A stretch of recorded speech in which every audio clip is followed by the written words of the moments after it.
Muy buena tarde, jóvenes de segundo básico. Vamos a dar continuidad a nuestra clase, las características de la diversidad cultural en el continente americano.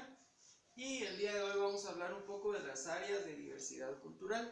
Algunos temas que quizá pueden parecer iguales, pero en realidad tienen otro significado. Por ejemplo, vamos a hablar un poco sobre la diversidad o la diferencia cultural. La diferencia cultural se da principalmente cuando existe el fenómeno de la migración. Por ejemplo, si ustedes en alguna ocasión han tenido nuevos vecinos y de pronto los nuevos vecinos tienen otras costumbres, otras tradiciones o incluso en el hablado se les puede diferenciar, pues a esto hace referencia este tema, la diferencia cultural. Principalmente también podemos hablar que se dio en la época de la colonia. ¿Por qué en la época de la colonia? Porque existían personas nativos del continente americano, pero cuando vinieron los españoles y algunos otros países europeos, ellos traían diferente cultura y lo que sucedió fue que la intentaron implantar al 100% en este continente. Todos sabemos que en su mayoría fue impuesta por los españoles, sin embargo todavía existen algunas otras tradiciones o costumbres que en la actualidad nuestros pueblos continúan realizando y que no son precisamente producto de la conquista. Luego vamos a hablar de la preservación cultural. Cuando hablamos de la preservación cultural, estamos hablando de organizaciones que buscan proteger a diferentes comunidades, específicamente minoritarias, para que ellos puedan preservar su cultura, sus tradiciones, sus costumbres. Por ejemplo, en Guatemala tenemos un grupo pequeño en el oriente del país que son los Xinkas. Los Xinkas han sido por años apoyados por diferentes organizaciones para que no pierdan sus culturas o sus costumbres y sus tradiciones, porque es un grupo pequeño que si no se les da el acompañamiento y el apoyo pueden llegar a desaparecer.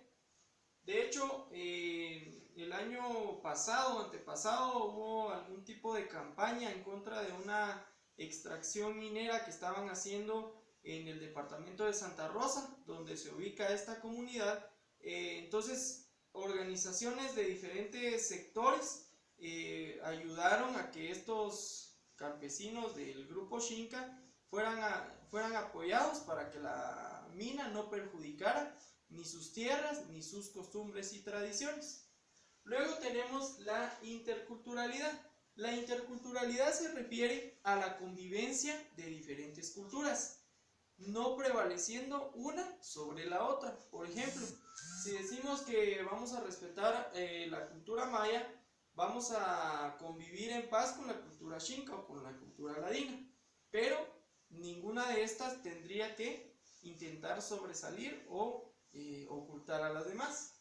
Luego tenemos la multiculturalidad, y cuando hablamos de multiculturalidad estamos hablando de las culturas en un territorio específico. Por ejemplo, nuestro país es un país multicultural porque tenemos una gran variedad de culturas.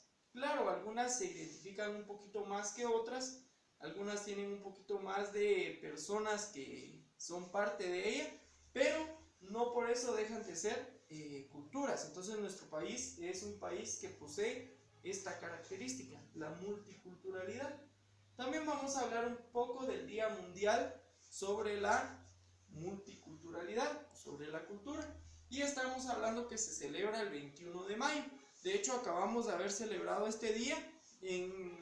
Por lo regular en nuestro país, algunos sectores de algunas culturas como la maya, como la xinca, hacen algunos rituales que ellos tienen contemplados en su cultura, en sus costumbres y en sus tradiciones, y es así como lo celebran. También quisiera que enfocáramos un poquito en la bandera que identifica la multiculturalidad.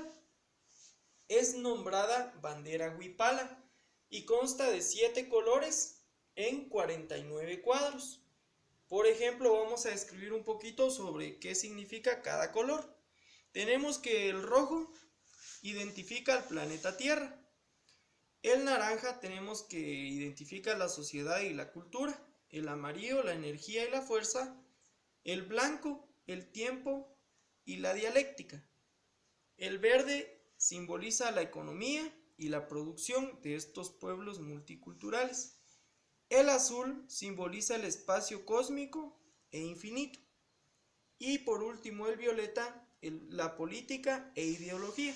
Recordemos que cuando hablamos de multicultural o multiculturalidad, estamos hablando que existe diferente ideología, diferentes costumbres, diferentes tradiciones. De hecho, la gastronomía es diferente en estas culturas. Entonces, esta ha sido la continuidad, jóvenes, del tema. Espero que hayan podido ir aprendiendo un poco más sobre estos temas. Que Dios les bendiga y nos vemos en una próxima ocasión. Ya les estaré enviando también la hoja de contenido. Feliz tarde.